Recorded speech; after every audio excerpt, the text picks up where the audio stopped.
പ്രേക്ഷകരെ, ജനജീവിതത്തിന് ഭീഷണിയാകുന്ന അക്രമകാരികളായ വന്യമൃഗങ്ങളെ കൊല്ലാൻ അനുമതി നൽകുന്ന ബില്ലിന് അംഗീകാരം നൽകിയിരിക്കുകയാണ് മന്ത്രിസഭായോഗം. 1972 കേന്ദ്ര വന്യജീവി സംരക്ഷണ നിയമത്തിലെ ഇളവുകൾ ഉപയോഗപ്പെടുത്തിയാണ് പുതിയ ബില്ല് വന്നിരിക്കുന്നത്. തിങ്കളാഴ്ച ആരംഭിക്കുന്ന നിയമസഭാ സമ്മേളനത്തിൽ ബില്ല് പാസാക്കാനാണ് നീക്കം.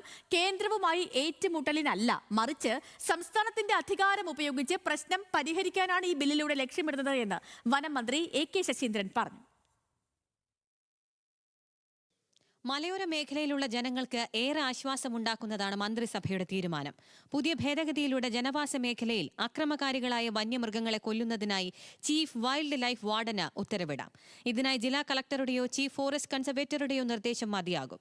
ആക്രമണത്തിന്റെ തീവ്രത അനുസരിച്ച് വന്യമൃഗങ്ങളെ വെടിവെച്ചു കൊല്ലുകയോ മയക്കുവെടിവെക്കുകയോ ചെയ്യാം. നിലവിലെ വന്യജീവി നിയമപ്രകാരം അക്രമകാരികളായ വന്യമൃഗങ്ങളെ വെടിവെക്കുന്നതിനായി കടമ്പകളേറെയാണ്. 6 അംഗ വിദഗ്ധ സമിതിയുടെ അനുമതി ഇതിനാവശ്യമാണ്. അക്രമകാരികളായ ജീവികളെ തിരികെ കാട്ടിലേക്ക് തുരത്തുകയോ മയക്കുവെടി വയ്ക്കുകയോ ചെയ്യുകയാണ് നിലവിലെ രീതി. ഇതിനെതിരെ മലയോര മേഖലയിലെ ജനങ്ങൾ വലിയ പ്രതിഷേധമാണ് ഉയർത്തുന്നത്. നടപടി കൈക്കൊള്ളുന്നതിലെ കാലതാമസം ജനങ്ങളുടെ ജീവന് ഭീഷണിയാകുന്ന സാഹചര്യത്തിൽ നിയമത്തിൽ ഭേദഗതി വേണമെന്ന് വിവിധ മേഖലകളിൽ നിന്നും ആവശ്യം ഉയർന്നിരുന്നു. ഇതുകൂടി പരിഗണിച്ചാണ് പ്രത്യേക മന്ത്രിസഭാ യോഗം കരട് ബില്ലിന് അംഗീകാരം നൽകിയിരിക്കുന്നത്. അപകടകാരികളായ വന്യമൃഗങ്ങളെ വെടിവെച്ചു കൊല്ലാനുള്ള ഉത്തരവ് പുറപ്പെടുവിക്കാൻ ചീഫ് വൈൽഡ് ലൈഫ് വാർഡിന് അധികാരമുണ്ട്. പക്ഷെ അതിൻ്റെ നടപടികൾ കാലതാമസം ഉണ്ടാക്കുന്നില്ല.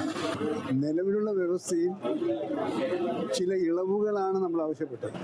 ഇടക്കാല ഉത്തരവുകളിലൂടെയോ നിയമത്തിലൂടെയോ ക്യാബിനറ്റ് തീരുമാനപ്രകാരമോ ഇത്തരം സന്ദർഭങ്ങളെ നേരിടാൻ ഒരു വഴി എന്ന നിലക്കാണ്. അല്ലാതെ നമ്മൾ നേരെ പോയി നിങ്ങളുടെ ഈ നിയമത്തിൻ്റെ അന്തസ്സത്തക്കെതിരെ സംസാരിച്ചാൽ അംഗീകാരം കിട്ടാൻ കൊടുക്കില്ല. അതുകൊണ്ട് തന്നെ വളരെ സൂക്ഷിച്ചാണ് നിയമം നിർമ്മിച്ചിട്ടുള്ളത്. വരുന്ന നിയമസഭാ സമ്മേളനത്തിൽ അവതരിപ്പിക്കുന്ന ബില്ലിന് രാഷ്ട്രപതിയുടെ അംഗീകാരം ലഭിക്കേണ്ടതുണ്ട്.